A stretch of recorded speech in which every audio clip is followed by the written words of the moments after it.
Pourquoi as-tu peur du silence de ta propre compagnie? La solitude n'est pas un vide. C'est un miroir, un reflet de notre âme que nous fuyons souvent. Mais ce miroir, il ne ment pas. Il révèle, il éclaire. Il nous montre ce que nous sommes vraiment, sans le bruit du monde. Être seul, c'est faire face à soi-même, sans masque, sans distraction. C'est regarder en face nos peurs, nos doutes, nos espoirs. Ces parts de nous que nous cachons aux autres, et parfois à nous-mêmes. La solitude les fait remonter à la surface, comme des bulles dans l'eau calme d'un lac. Mais pourquoi fuir ce reflet? Pourquoi craindre ce silence révélateur? Peut-être parce que nous avons oublié la différence entre isolement et solitude choisie. L'isolement est une prison. La solitude, elle, est un jardin secret, un espace de liberté intérieure où l'on peut grandir, réfléchir, créer. L'isolement nous coupe du monde. La solitude nous y connecte différemment, plus profondément. Elle nous permet d'écouter notre voix intérieure, souvent étouffée par le bruit du quotidien. Cette voix qui sait, qui guide, qui apaise. Apprendre à se suffire dans le silence, c'est cultiver ce jardin intérieur. C'est nourrir ses racines pour mieux s'épanouir ensuite au contact des autres. Car paradoxalement, c'est en étant bien seul qu'on devient vraiment présent aux autres. Les stoïciens l'avaient compris. Pour eux, le retrait intérieur n'était pas une fuite, mais une force. Marc Aurèle disait « Rentre en toi-même ». C'est là qu'est la source du bien, une source intarissable pour peu que tu creuses toujours. Creuser cette source demande du courage, le courage de faire face à ses ombres, de les accueillir sans jugement, de les transformer en lumière. Car c'est souvent dans nos failles que se cache notre plus grande beauté. La solitude nous offre cet espace. Ce temps suspendu où l'on peut enfin s'écouter, se comprendre, se pardonner aussi parfois. Elle nous permet de renouer avec notre essence, au-delà des rôles que nous jouons au quotidien. Mais comment apprivoiser cette solitude? Comment en faire une alliée plutôt qu'une menace? Cela commence par de petits pas, des moments de silence volontaire dans la journée, un café bu lentement, en pleine conscience, une promenade sans téléphone, juste avec soi-même. Ces instants sont comme des graines. Plantées avec patience, elles germent doucement.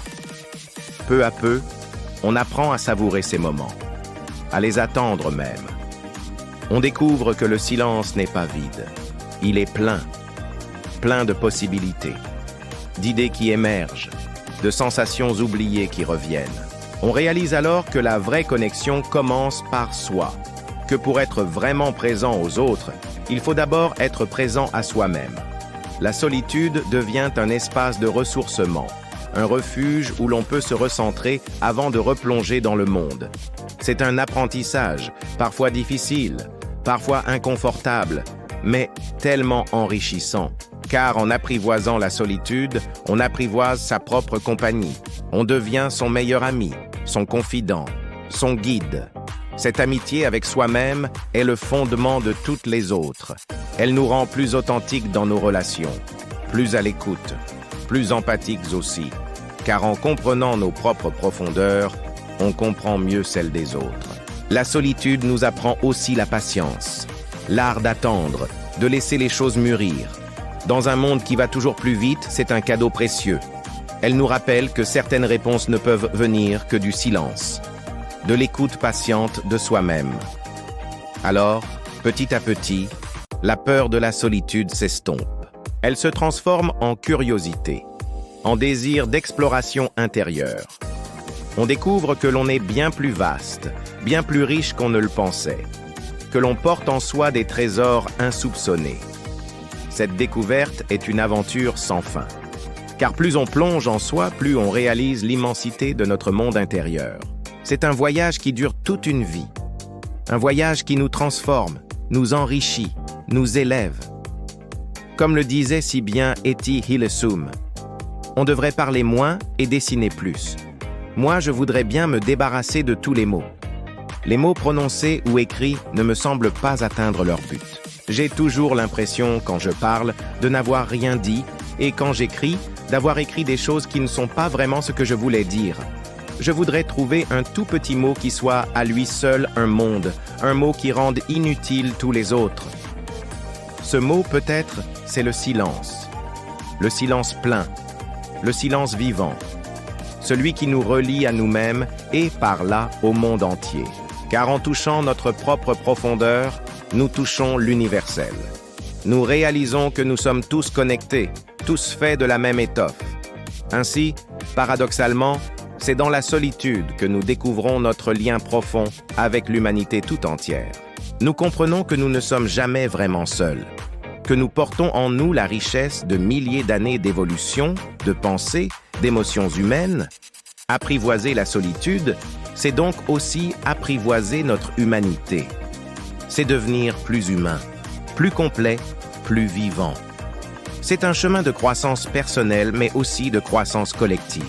Car plus nous sommes en paix avec nous-mêmes, plus nous pouvons contribuer positivement au monde qui nous entoure. Alors, la prochaine fois que le silence vous fait peur, souvenez-vous, ce n'est pas un vide à fuir, c'est une invitation. Une invitation à vous découvrir, à vous rencontrer vraiment, à devenir ami avec vous-même. Et si vous voulez approfondir ce chemin, si vous voulez explorer davantage les trésors de votre monde intérieur, je vous invite à me suivre. Ensemble, nous pouvons apprendre à faire de la solitude non pas une peur, mais une force. Une source inépuisable de créativité, de paix et de croissance. Car au fond, n'est-ce pas là le plus beau des voyages? Le voyage vers soi-même, vers cette part de nous qui sait, qui comprend, qui aime, inconditionnellement.